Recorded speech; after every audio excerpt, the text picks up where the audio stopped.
여기서 김범수라는 이름이 등장합니다. 원래 김범수는 혁신 창업가의 얼굴이었습니다. 성공신화, 플랫폼 시대의 승자, 한국 IT의 상징. 근데 분위기가 틀어지는 순간 같은 이름도 정반대로 읽힙니다. 어제까진 성장의 얼굴이던 이름이 어느 순간부터는 회사 전체의 그림자를 들이우는 이름이 됩니다. 24년 7월 김범수는 SM엔터 관련 시세 조종 혐의로 구속됐고 이후 기소됐습니다. 그는 25년 10월 1심에서 무죄 판단을 받았죠. 다만 그 과정에서 시장은 오너 리스크를 카카오 전체의 할인 요인으로 반영했습니다. 여기서 한 가지 더 봐야 하는 게 있습니다. 일부 투자자들 눈엔 이 흐름이 단순한 기업 수사만으로 안 보이기 시작했습니다. 카카오가 플랫폼 규제와 정치적 압박이 겹치는 구간에서 유독 세게 얻어맞는 회사처럼 보였기 때문입니다. 이걸 단정적으로 말할 순 없습니다. 근데 중요한 건 그 사실 여부보다도 시장은 그렇게까지 예민하게 읽기 시작했다는 겁니다. 그 순간부터 카카오는 혁신 기업이 아니라 규제와 리스크 설명이 먼저 붙는 기업으로 보이기 시작했으니까요. 이게 23년과 24년의 카카오를 설명하는 핵심입니다.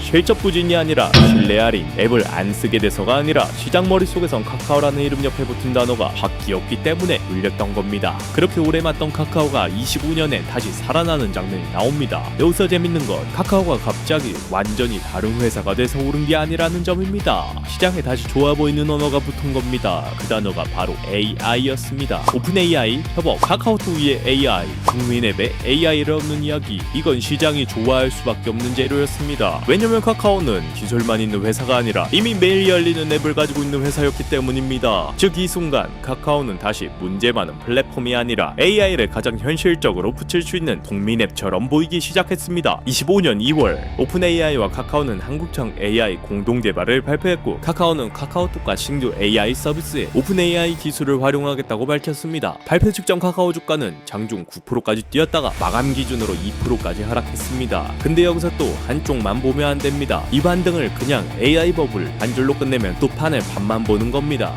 실적도 떨어졌습니다. 25년 연간 매출 8조 900억, 영업이익 7,320억으로 역대 최대 실적을 냈다고 발표했습니다. 그러니까 25년 카카오 반등은 완전히 허상도 아니고 완전한 실적 장세도 아닙니다. 정확히 말하면 실적이 받쳐준 상태에서 AI 프리미엄이 다시 강하게 얹힌 구간입니다. 이게 왜 중요하냐? 이렇게 오른 종목은 시장 전체가 안 들릴 때 다시 먼저 시험대에 오르기 때문입니다. 그리고 그 장면이 26년에 나옵니다. 여기서 카카오만 보면 설명이 약해집니다. 시장 전체를 같이 봐야 합니다. 26년 3월 한국 증시는 중동 전쟁 충격과 위험의 비심리학대로 2008년 이후 가장 가파른 월간 급락을 겪었습니다. 외국인 대규모 매도와 원화 약세가 함께 나타났다고 전했죠. 이런 장에서는 누가 먼저 맞느냐? 지금까지 기대를 많이 먹고 올라온 종목입니다. 다시 비싸게 평가받기 시작한 종목, 새로운 서사를 먹고 재평가받던 종목, 남들보다 먼저 뜨거워졌던 종목, 이런 종목들은 공포장이 오면 가장 먼저 가격을 맞습니다. 카카오가 딱 그 자리에 있었습니다. 그러니까 26년 하락은 카카오가 갑자기 끝났다라기보다 다시 프리미엄을 받기 시작한 종목이 시장 공포 앞에서 먼저 얻어맞은 장면에 더 가깝습니다. 결국 카카오 10년 차트가 보여주는 건 사업의 단순한 성공과 실패가 아닙니다. 이 회사에 붙은 해석이 얼마나 자주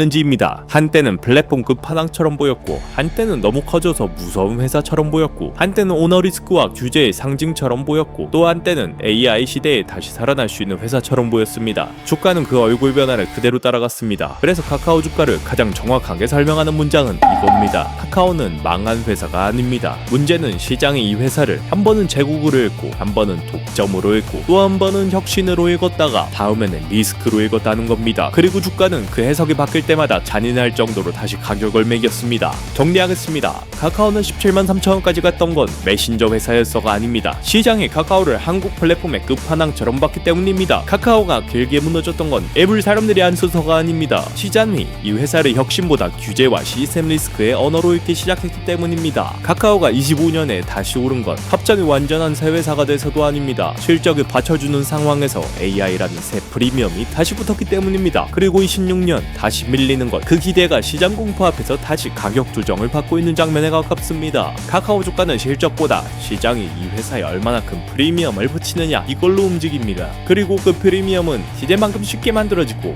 기대만큼 쉽게 깨진다. 이게 카카오 10년 차트의 진짜 이야기입니다.